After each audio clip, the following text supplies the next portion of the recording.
Mr. President, as with our colleagues here, I rise as well to speak in strong support of the resolution to restore strong net neutrality protections for Americans.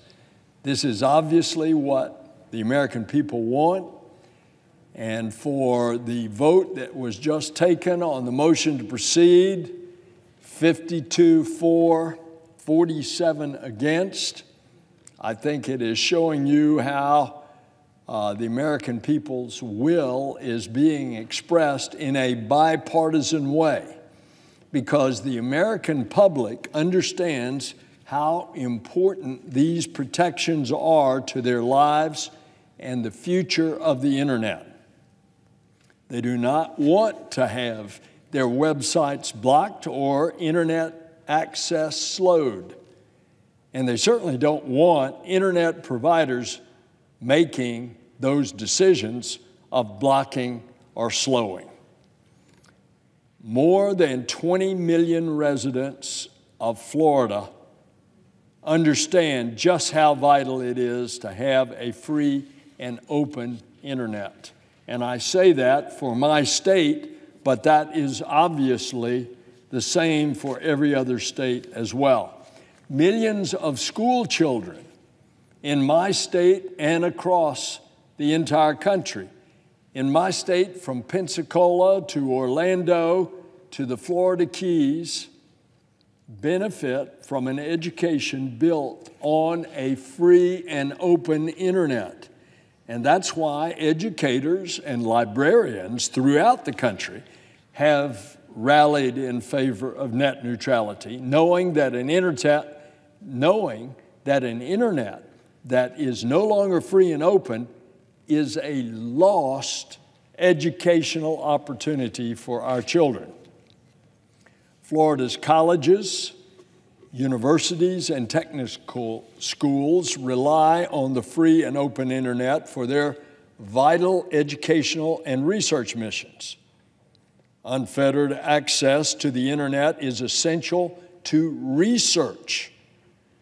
Research into issues as critical to the state and nation as medical research, climate change, sea level rise, whatever the research is. Florida's growing economy is equally reliant on a free and open internet. The growth of high-tech jobs all over the country, but particularly in Florida, including those across the middle swath of Florida, including the booming Space Coast, is largely built on advanced high-speed internet networks available in those areas. And small businesses as well, all around, use the internet as the great equalizer, bringing a global marketplace to your very doorstep. But that global market for those companies exists only so long as everyone on the internet is treated the same.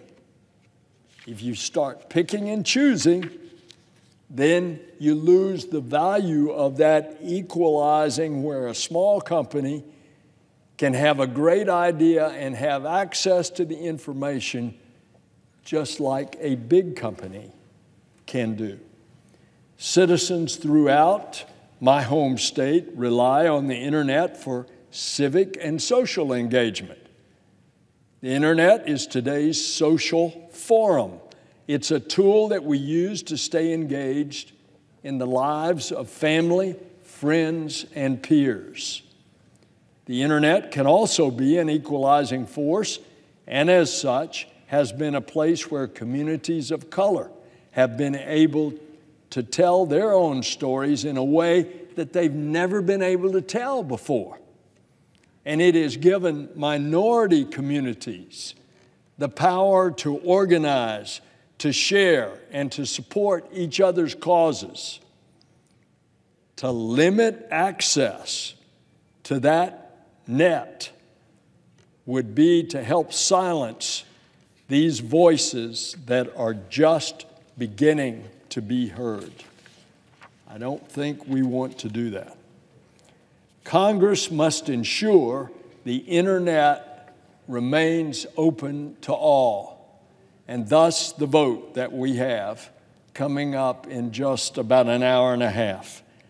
Unfortunately, the FCC has empowered internet providers to dictate consumers' experience online.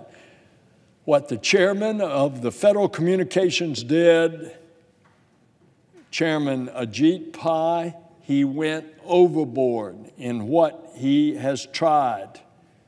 This senator has spoken over and over for moderation in approaches to how the FCC would be involved with regard to regulating the internet. Because when websites can be blocked, when downloads can be slowed, and consumers then have to pay more to access what they are actually looking for, that's not a free and open internet. It becomes a closed internet. And I'm very happy to be here on the Senate floor with all of these other senators that have spoken to restore the FCC's net neutrality protections.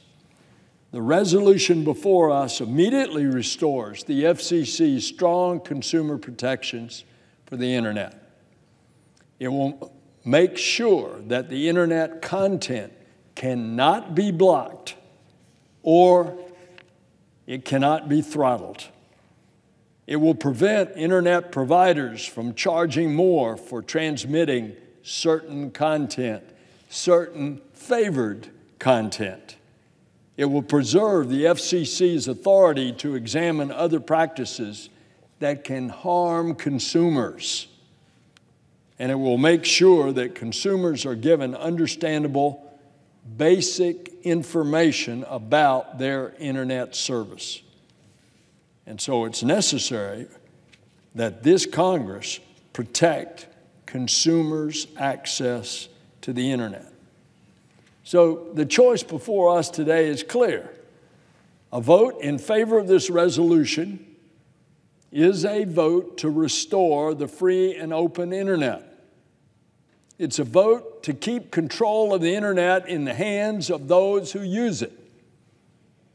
Congress must undo the FCC's decision to turn its back on American consumers by stripping away net neutrality. The American public ought to be what we consider first. So I'm happy to support this resolution. I call on my colleagues to join us in protecting a free and open internet.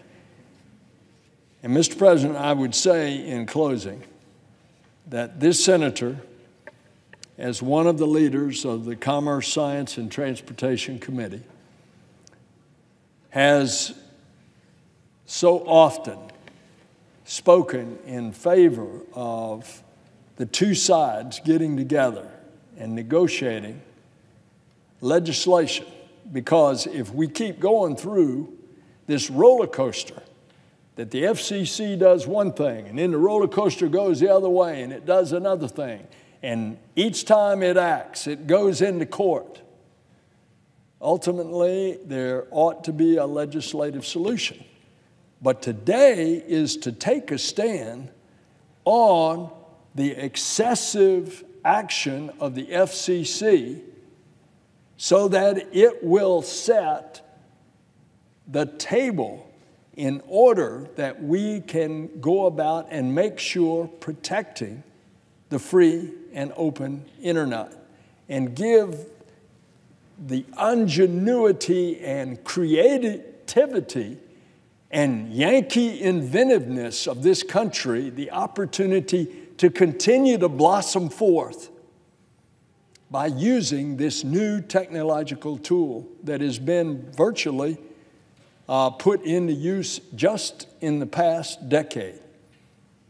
We don't want that internet throttled and limited. It needs to be free and open.